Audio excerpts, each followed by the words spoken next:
Good morning and welcome to the 5th Brand to Global webinar. We're thrilled to have Romek Janssen as our presenter today, and he'll be presenting his presentation called Global Marketing Resource Management. And in just a moment, I'll turn it over to the executive producer of Brand to Global, Ulrich Hennes, to introduce him. Just a couple of quick announcements. Thanks again for joining the webinar. Today's webinar is being recorded. Following the conclusion of the webinar today, you'll receive an email with a link to the recording so you can view it again if you want. It will also be posted to the Brand to Global Vimeo page and available for sharing there. I'd like to announce that we have a brand new Brand to Global website that we're thrilled to debut this month. Please visit www.brandtoglobal.com. You can see a program preview, including a listing of our confirmed speakers and participating companies. You can also check out the great sponsorship opportunities that are available this year. Our complete conference program will be published along with the timetable to the website later this month. And I'd like to let you know that you also, if you register through August 8th, you'll receive an early bird discount of £100 off any two-day main conference registration or £50 off a single day registration. The next Brand to Global webinar will be Wednesday, July 9th, and we'll be publishing details of the speaker and company and title very soon to the website. We ask that you please keep your questions today until the end of the webinar, if possible. If there is a situation where you really feel like you need to ask a question just to understand what is going on, please go ahead and enter it into the questions window, and I'll be monitoring that, and we can interrupt Romek if necessary, but we would prefer to keep the question and answers for the end, and I'll go ahead and facilitate that at the end. Today's webinar will last 1 hour. We do need to end it promptly, so if we run out of time, please feel free to email me the rest of your questions and I'll pass them on to Romek. At this time, I'd like to turn it over to the executive producer of Brand to Global Conference, Mr. Ulrich Hennes, to introduce today's speaker. Ulrich? Yeah, hi, hello, everyone. Good morning, good afternoon, or good evening, wherever you are.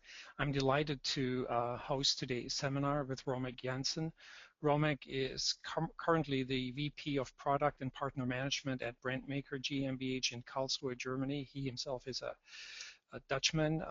Romek is also the editor-in-chief of marketinggovernance.com, a blog that he started before he joined Brandmaker. Romek is, should be considered as a mastermind and pathfinder in this still young discipline of marketing resource management and marketing process optimization. Prior to taking this position at Brandmaker, he was a consultant and also the author of the book Marketing Resource Management, The Noble Art of Getting Things Done in Marketing. He was a very popular keynote speaker, still is, and speaking particularly in marketing events around the globe. We are thrilled to have him here to share this experience about this discipline, this fairly new discipline of marketing resource management. I'll turn it over to you, Romek. Thanks a lot for this kind introduction. Hello from the Netherlands, from Amsterdam. First of all, a very practical question. I saw that my screen was paused, but now I see it's moving again. So I'd like to show you something on global marketing resource management. It's all about marketing operations. It's all about being excellent in operational excellence. It's not only based on my experience at Brandmaker, which is a marketing technology company specialized in marketing resource management, but especially on all the implementation projects and transformation projects that I did, let's say, in the last 15 years. Today, I'd like to share with you what kind of value operational excellence in marketing actually delivers, and also how you can calculate that. As long as I can remember, when you talk about marketing operations, there was always the question, should we centralize campaigns or activities or processes, or should we decentralize? And it's actually both. To my opinion, especially when you are having, let's say, complex marketing environments, you should do both. Let's say when you have a multi-tier marketing supply chain where you have your global headquarters delivering information, for instance, to a country. Then the country has multiple dealers. Then the dealer has multiple salespersons or sales teams or the intermediary. But as a global headquarters, you're not only delivering information to one country, you probably deliver it to multiple. And as you can see, before you know it, there's this entire web of dependencies and communication lines that you need to facilitate. And that is something which can become quite complex, of course, and then before you know it, you see waste appearing, or you see budget wasted or time wasted, or not the quality that you expect. So how can you guarantee that? If you look at what headquarters, to my opinion, should be doing, headquarters can be responsible for the infrastructure, which is the best practice. It's, for instance, the processes, it's the tools which are used within global marketing resource management projects, but also for the assets, and especially the brand assets, the key assets. If the headquarters delivers those two elements, infrastructure and assets, what is it that the countries actually do, or the dealers or the intermediaries?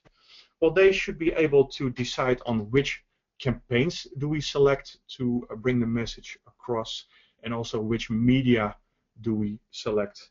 Even on a lower level or a next level of granularity, let's say the salesperson or the person who's creating the offer, this is the person who should be able to really create the final message. So this is how you have, let's say, decentralized offers within a centralized infrastructure. When I speak to marketers, they often say, well, it's a difficult period for marketing, but also one of the most promising periods ever. They say in the last 2 years, more things happened within marketing than the 20 years before. And it's all about globalization, and also how technology actually sparks the opportunities that are arising. And it's all about how can you group and align your marketing activities and your marketing processes around the customer. It used to be a very, let's say, ad hoc. It used to be more of a manual task, a skill. But now with new technologies, you can really do that in a very structured way.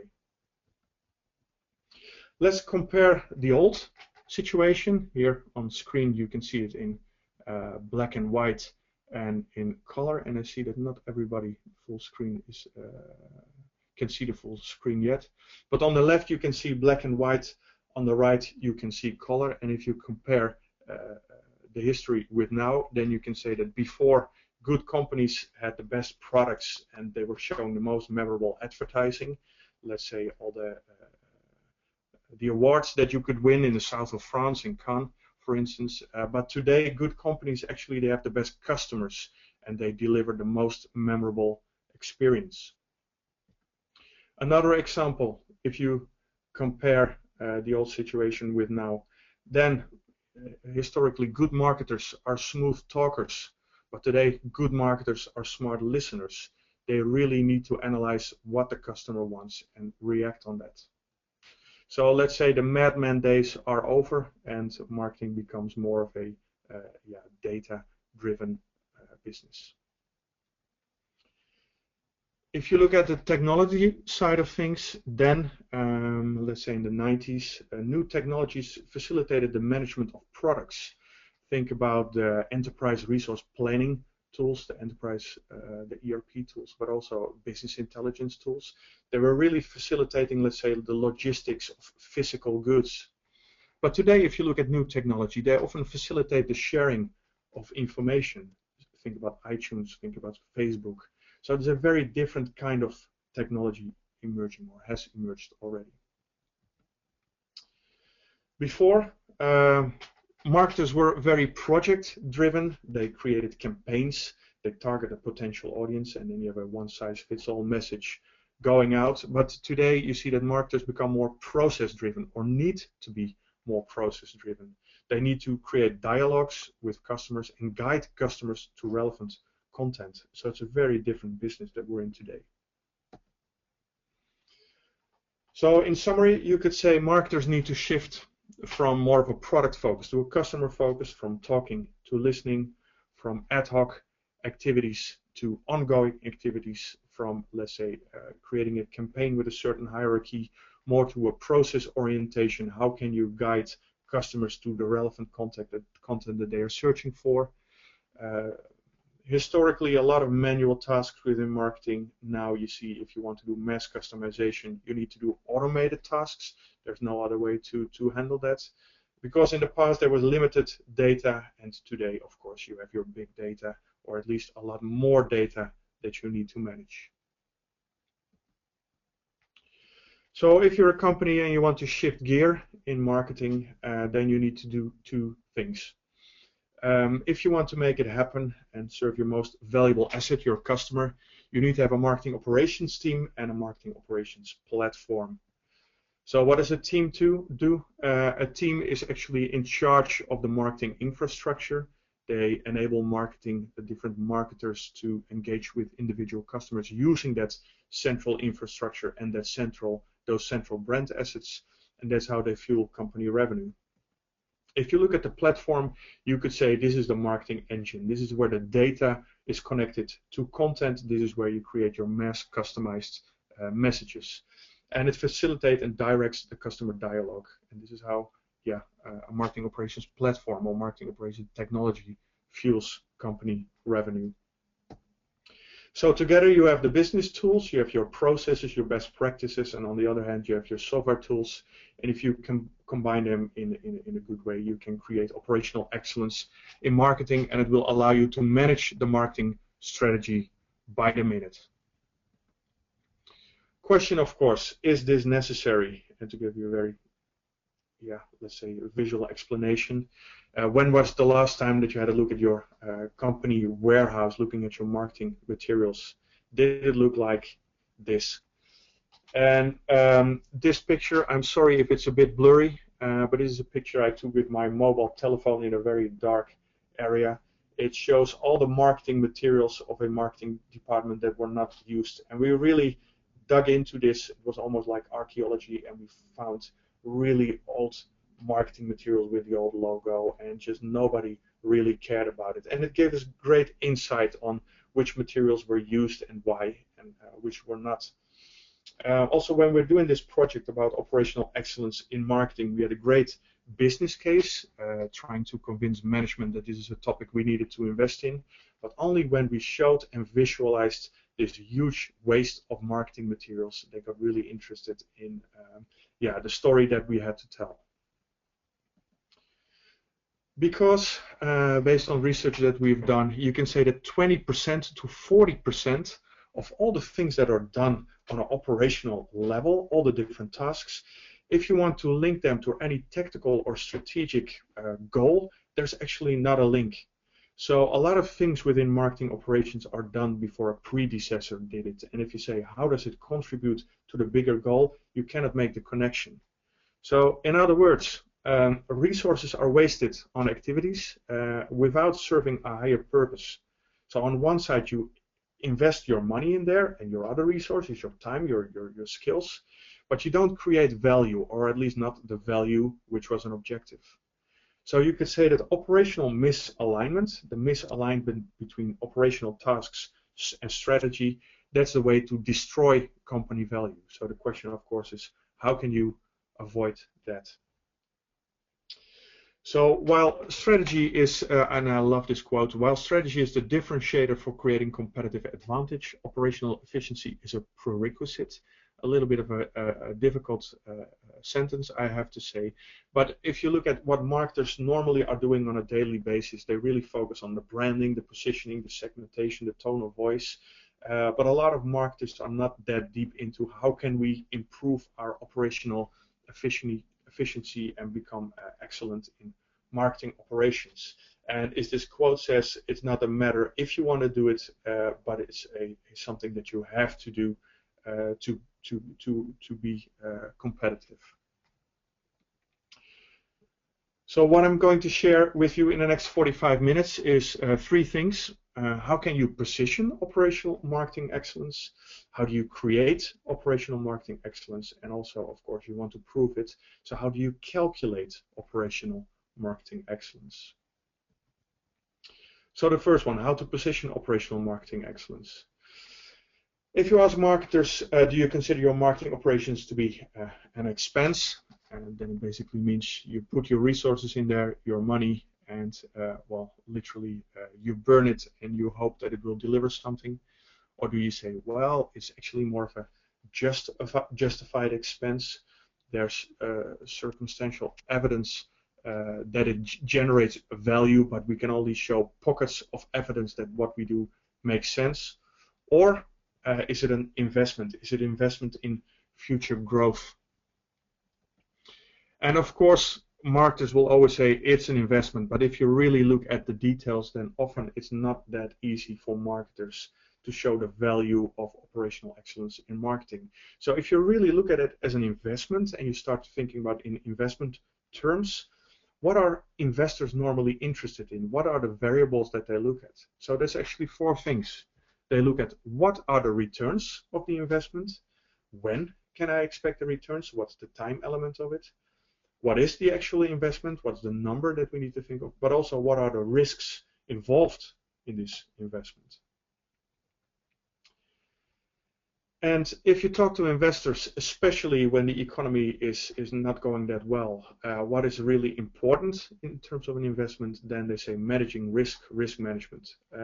It's sometimes even more important than managing returns. What it means is if the economy is going down, then investors are more likely to invest in projects with a lower return but also a lower risk profile than potential projects with a high return with a high risk profile. But if you speak to marketers and say, hey, what are the operational risks within your marketing department, then that's often not something that you get a really clear answer on. And I think, that's my personal opinion, that's one of the reasons why marketers always have a bad time when there's cost cutting in a company, because they cannot prove where the money is going, but they can also not show what the risk profile is of the money spent. So there's been great research on accountability within marketing, and a lot of marketers think that when you become more accountable in marketing, it's a way of management to see where you can do cost cutting, but it's actually the other way around.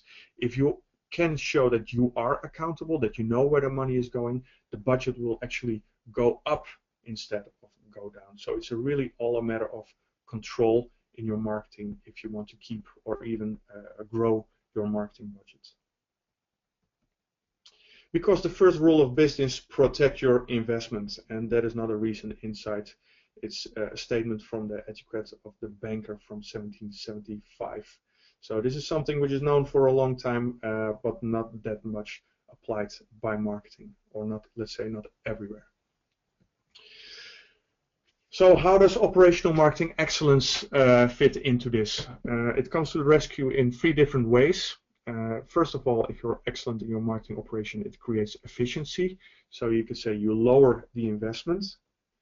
But not only that, if you are excellent in your marketing operation, you also facilitate effectiveness. It enables you to become more effective because you're better in control on where your assets are and how you can combine them to a useful message. That means you will increase the return.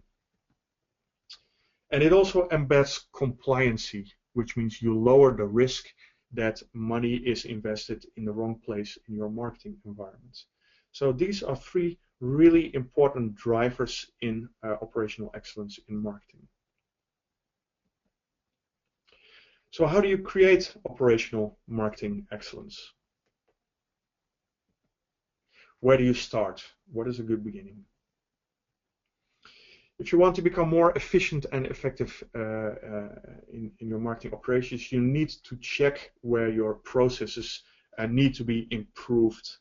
And there's a very nice way of checking how well your processes are defined and how much your processes are actually followed up by the people in the process.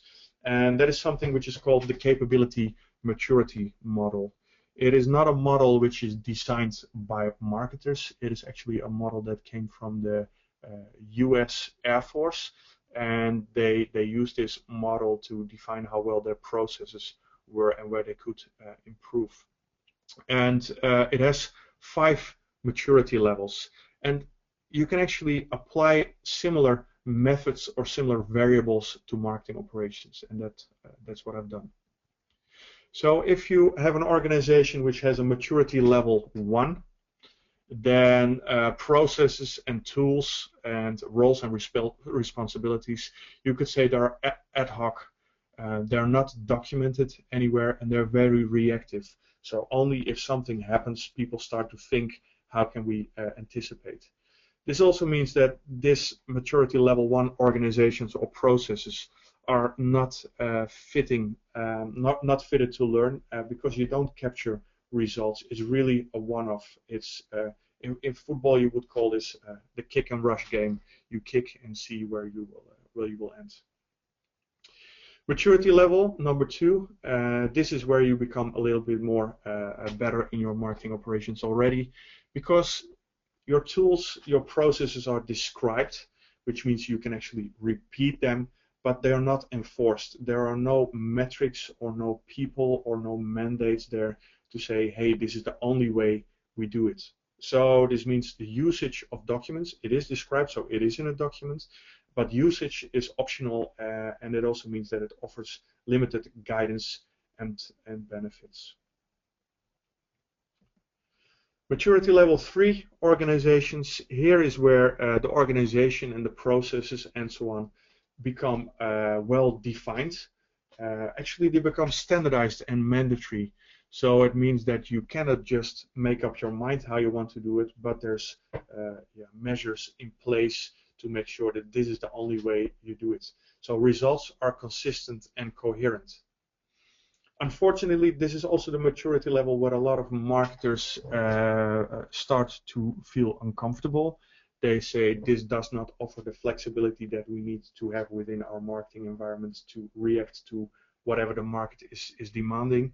So if you see organizations trying to make the move from maturity level 2 to maturity level 3, it's often not an easy step to make. So a lot of organizations actually fall back to, let's say, maturity level 2.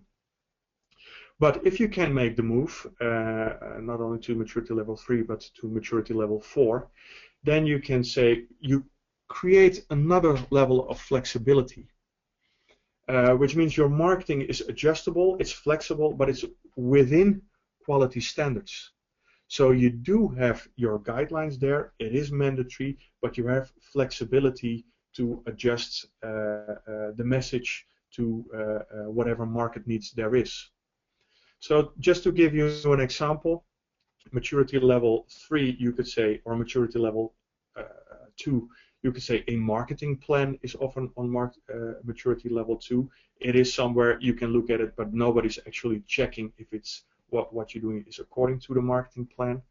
Maturity level 3 could be the brand guidelines, but maturity level 4 can be, for instance, something technology like web to print, where you work with template. It's template-based publishing.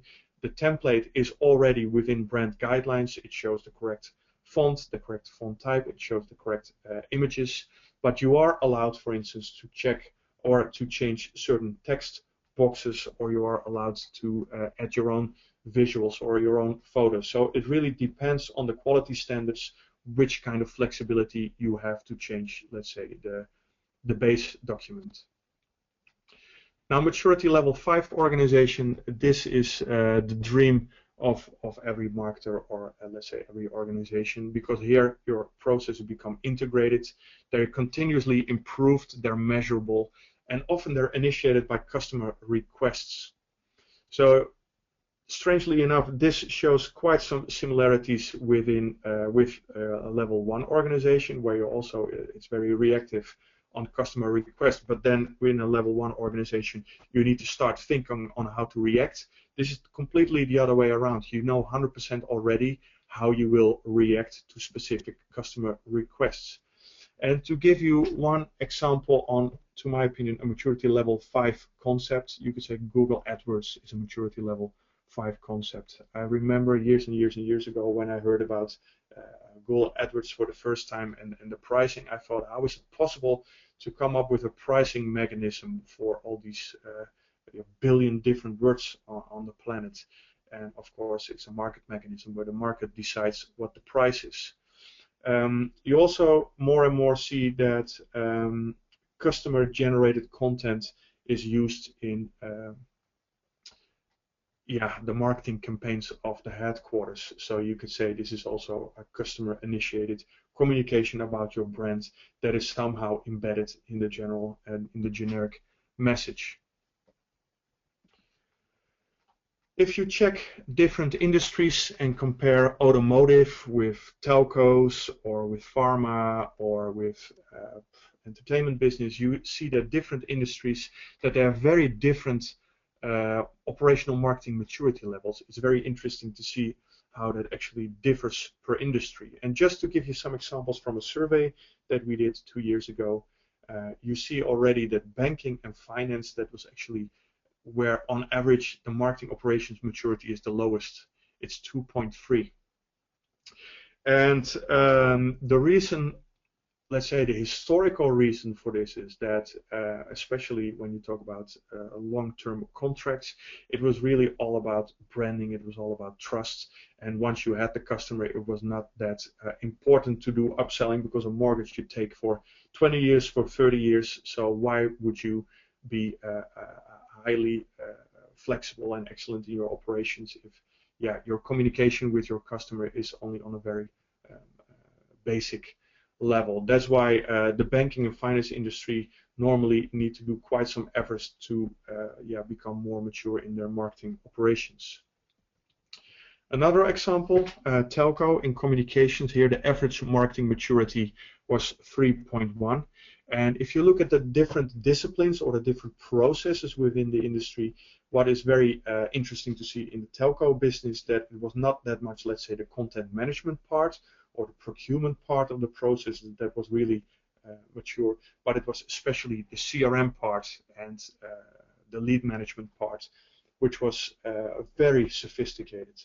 And if you look at the products that they often sell, that looks at mobile telephone or subscriptions, then of course you need to know very well what the subscription of your customer looks like, because if you want them to renew the contract and you send them a renewal, and I think I have to, just a question, can you see my screen now? Yes, we can. Yes, you can? Okay, great. Yep. Because I got a strange pop-up. Then you can see if you send that renewal request 6 months before the subscription ends, it's too early, nobody will react. If you only do it 5 days before, it's very likely that your customer already moved to a competitor who had a new deal. So that's why customer intelligence is a very mature topic in most of the telco and communication industries. And I do have a problem now with moving to my next screen. Okay. I'm still seeing your slide right now. Yeah. Okay. Somehow it paused it, but now I must be able to go to the next. Great. Yeah, sorry for that. The industry with the highest maturity level, that was the pharma industry and the chemical industry, where the average marketing operation maturity was 3.6, and that was something that I have to say I didn't expect up front. But when we looked into what is the reason for that, is that you saw that there was quite some standards already within these industries. We saw that the project leads on operational excellence, who already did logistics and manufacturing, also did some of the marketing processes, and these were often people who had a Six Sigma belt or any other training, especially on processes and maturity. So that was quite an eye-opener, I have to say. So why is this important? If you become more mature in your marketing operations, it means you're climbing up the maturity ladder from level 1 to level 2 to level 3, and step by step and level by level, what happens is that you lower the risk within your marketing operations. But not only that, you also lower the investment that is required to get to a certain output. But because you're more in control, you have more flexibility also to and better insights to create the correct message, so you can increase the return, and that way you create sustainable value. It is not just a great campaign that you send out which gets a response, but you invest in an infrastructure that shows better results on the long term. And that leaves us going to the next topic, which how do you calculate the value of moving up the ladder of the marketing maturity. So what we did was we said, let's stick as much as possible to what the CFO, the financial person within your organization, already uses, what kind of terminology, what kind of concepts, and try to stick as much to seeing marketing operations as an investment as possible, and then come up with some ROI mechanism to calculate the value. I've investigated a lot of different methods that were used in marketing. I found about 100. They all have great names, they all have great concepts, but if you look at the details, they basically, it all comes down to the following. You have three flavors. You have the ROI calculation, the break-even calculation, and the net present value calculation. And the return on investment calculation shows what are the returns, what are the investments, but it does not show the risk or something which is called the cost of capital. Now, the cost of capital is something I will come back to later, but I think the risk part is obvious. Well, the return on investment is something which is quite popular in marketing, but it relates to marketing campaigns. So what is your ROI on a marketing campaign? So you send out something, you know what the costs are of that campaign and what are the results. Because normally the results of the campaign need to be visible, let's say, within a year. The cost aspect or the cost of capital aspect is something which is often neglected. So when you talk about campaigns, an ROI investment can be an ROI investment calculation can be a very nice tool.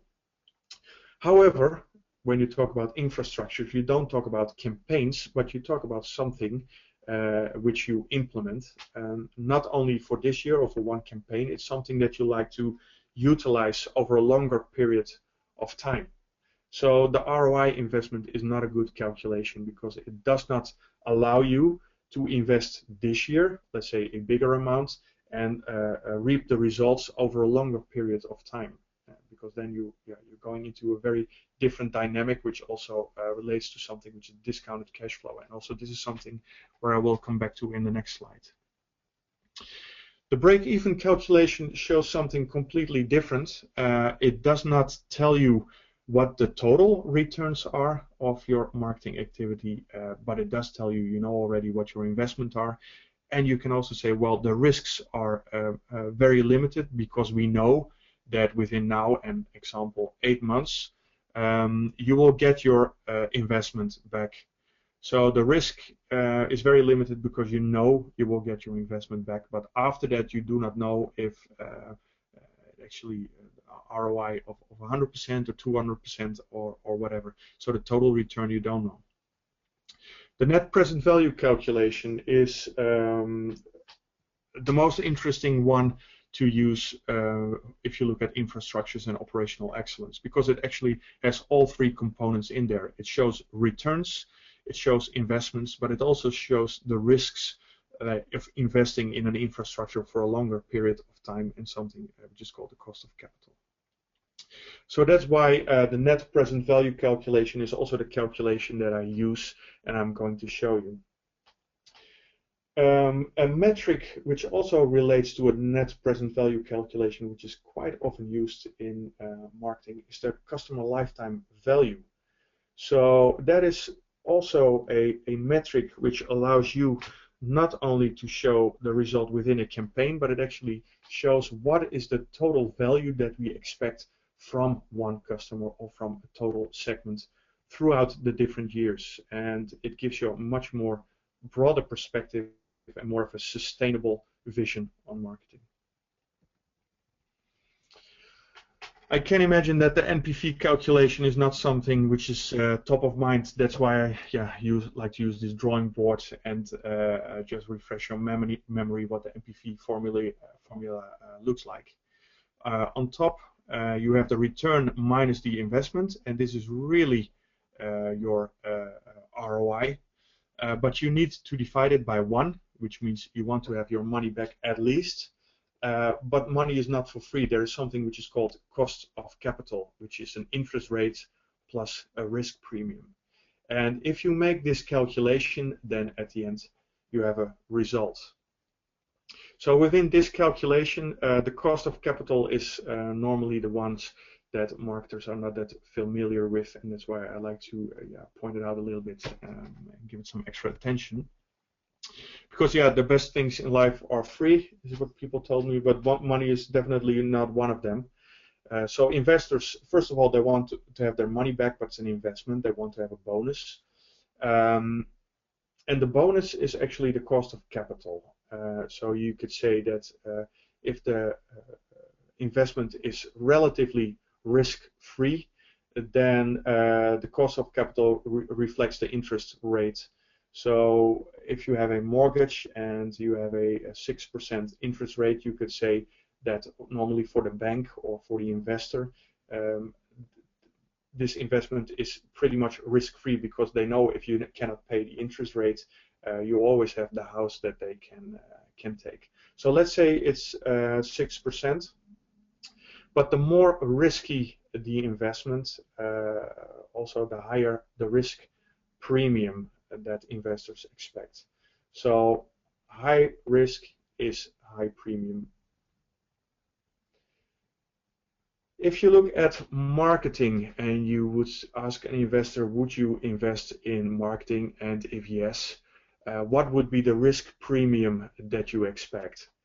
I've really tried to find this number. I've done quite some research, and there are some investment companies, especially in the UK, who have some numbers available there. But if you would calculate the risk premium for marketing, it is at least 20% on top of the interest rate. So you could say that marketers or marketing is a very risky investment.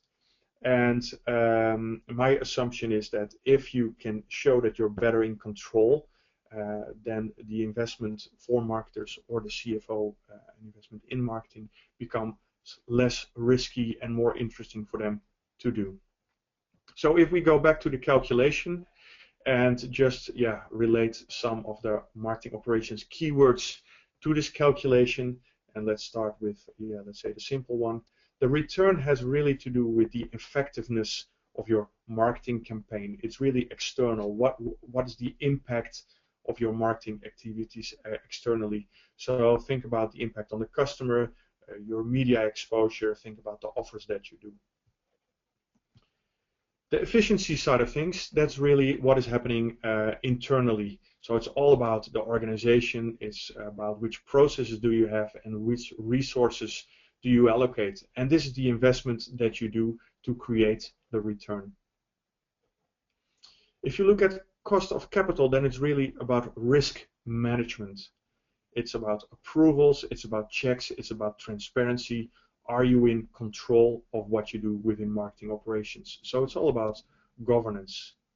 And this is a topic which really popped up, especially in the US early, let's say around 2000, with the Sarbanes-Oxley Act, where also marketers needed to show which kinds of investments they were doing. And that was a real boost, I have to say, also for the marketing resource management technology business, because you saw quite some marketing departments wanting to create more transparency and were searching for tools to make that happen.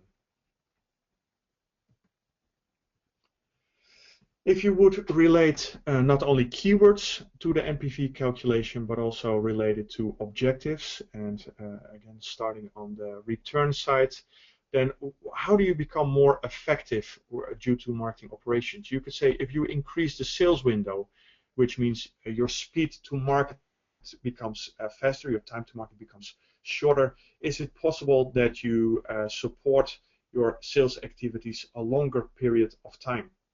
You could also say we increase the return or we become more effective because our message becomes more relevant. You could also say because we do things differently, we can create more capacity, or no, sorry, we can create more exposure, and we will have more gross rating points in the market, people seeing our brands or our offer. So this is all about effectiveness KPIs. On the investment side and the efficiency side, of course, everybody wants to reduce operational costs. You want to reduce process cycle times.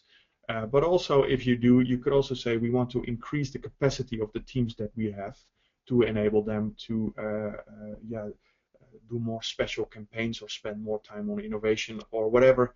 Yeah, the areas that you want to invest your additional resources or the resources that you freed up with becoming more efficient. On the cost of capital side of things, the risk management, compliancy, what are the areas that you can be more compliant in? You could say it's brand compliancy, so making sure that everything that happens adheres to brand consistency. Of course, that leads to brand recognition by the market and brand value. You could also say because of a better risk management, because of better approvals and checks and transparency, everything that we do fits into the legal framework that is applicable to a specific industry, but it can even be a specific country. It can also be financial compliance, and that means is money spent within the marketing organization exactly in the way that management expects. So if you're financial compliant, it means you have total transparency and you can see how operational tasks relate to tactics and to strategy. And maybe you can remember from the beginning that in most organizations that we have investigated that there's a gap between, let's say 20 to 40% what's happening in marketing operations in comparison to the strategic goals that a company has. Of course, what you want to do, you want your return to go up, you want your investment to go down, you want the risk profile to be reduced, and if that happens, and if you make the calculation, you will see the result go up. When we did the survey on marketing maturity, we also asked marketers if you would grow from your current stage to, let's say, maturity level number 4, what do you estimate that the impact would be? We did not ask it that straight away. We had a bunch of questions which, with a certain calculation, added up to these numbers. But on average, they said if we become more mature in our marketing organization, we expect that the return side or the effectiveness side of our marketing campaigns could be up on average with 11%. They also said if we reduce the amount of meetings, the amount of iterations that we need to get to a certain campaign, we expect that we could do with 18% less resources in terms of investment. If the transparency would go up, if there would be better approvals, there would be less risk that things go out with the wrong brand image. There would be less risk that money is spent on the wrong things. That was 15%. And if you make this calculation with, let's say, the 26% cost of capital, which is the interest rate plus the risk premium, then the result is 29%. This means that if you apply this NPV calculation and operational excellence to a marketing department, which a very, let's say, interesting marketing of budget, let's keep it simple, of 100 million, then operational excellence already reflects a value of 29 million euros. And that's the impact of becoming more mature in your marketing organizations. You become more effective, more efficient with a lower risk profile. So this is a massive potential. But this is only, let's say, in the first year. And as I said before, if you invest in your marketing infrastructure, it's an investment that you do today or this year, but you will also benefit from it next year and the year after and the year after. So it's 29% of value that you create in the first year, but over 3 years it's 55% already. So if you have a marketing budget of 100 million, that you could say increasing your operational or maturity and become more excellent in your operations will have a value of 55 million. And of course, this is a calculation that you can create for your own organization to see what the potential is. So how does the system functionality of marketing technology tools drive value creation? I have 4 examples. Of course, I used the screenshots that we have of the technology that we do within BrandMaker. I don't want to turn this into a sales pitch at all. You will probably find similar technologies or similar functionality with some of our competitors. And just to name a few, just to be very open here, an Aprimo, which is today Teradata or Unica or even Orbis or Sapio, or there's quite a lot out there that you can find in the Gartner quadrant, for instance. But just to show you how it relates to some of the technologies that BrandMaker has, we have something which is called the Marketing Planner, and this will allow you already to do your planning and your budgeting and to link it to different sorts of objectives. So here is where you share your information already with the different stakeholders in the process. It's a central view on the data. So this is already where you create that transparency and where you lower the risk profile that money is spent on the wrong items. But there's more examples, of course. We have something which is called the Job Manager. This is a workflow tool, job management, and it allows you to predefine which stakeholders should be informed or given approval or deliver information in different sorts of processes. This is where you can have your best practices embedded into technology. So if you say things need to be mandatory, you can say we always have to follow the process, and this will of course create value. Another example is a digital asset management tool at BrandMaker. It is called Media Pool, and this will allow marketers from different countries or whatever, or headquarters to set up all the different brand assets which can be locally downloaded, used, or even tweaked. And this will allow you to use what's already there, so you don't have to recreate it. It also allows you to see what is available in your market and so on, and that's how it creates value.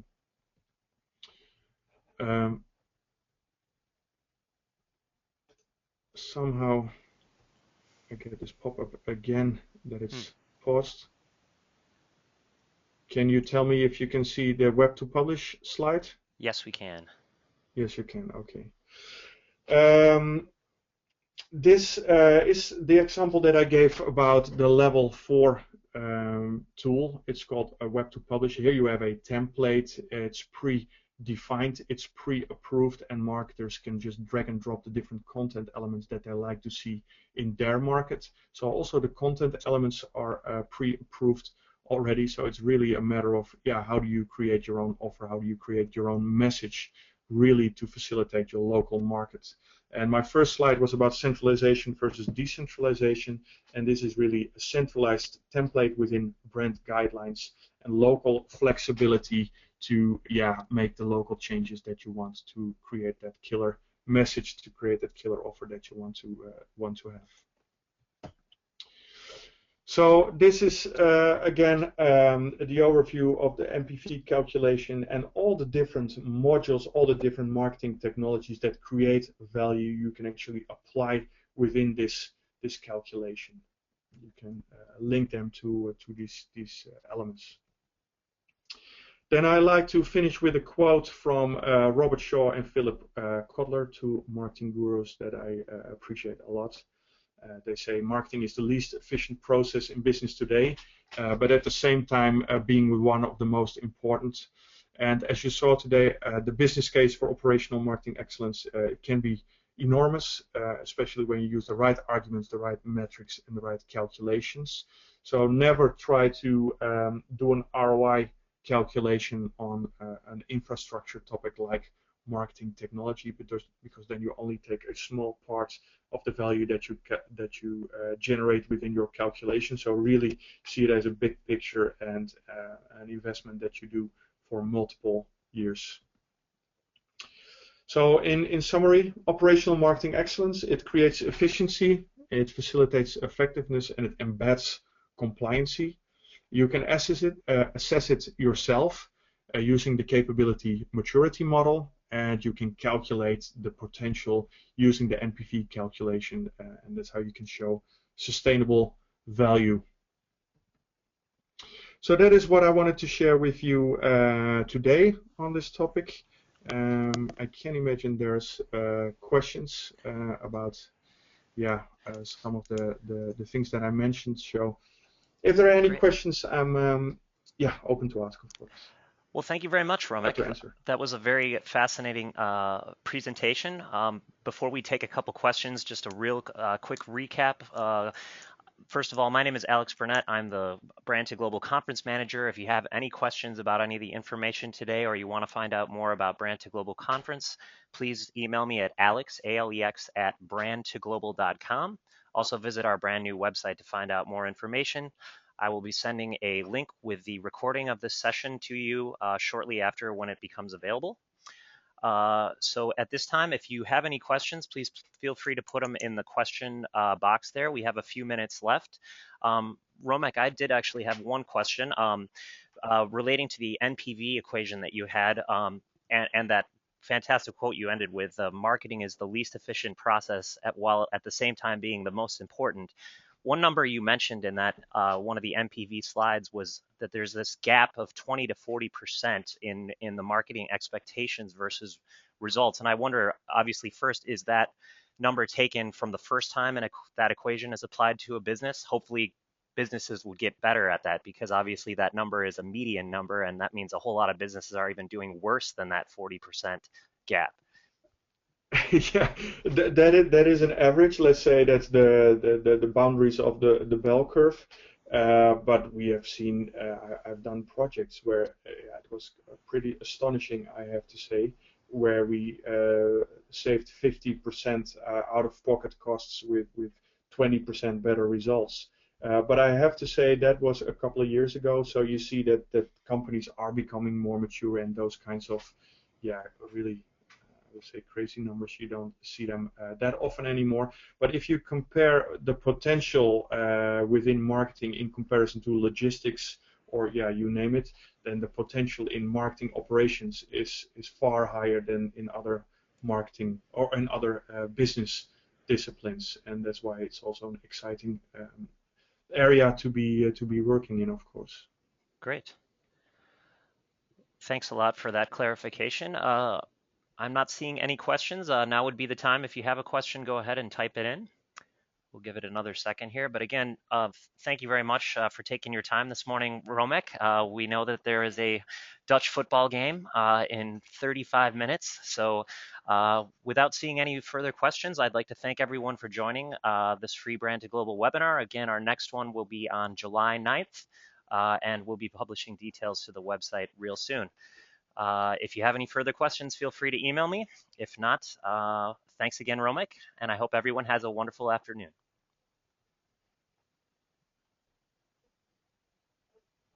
Goodbye.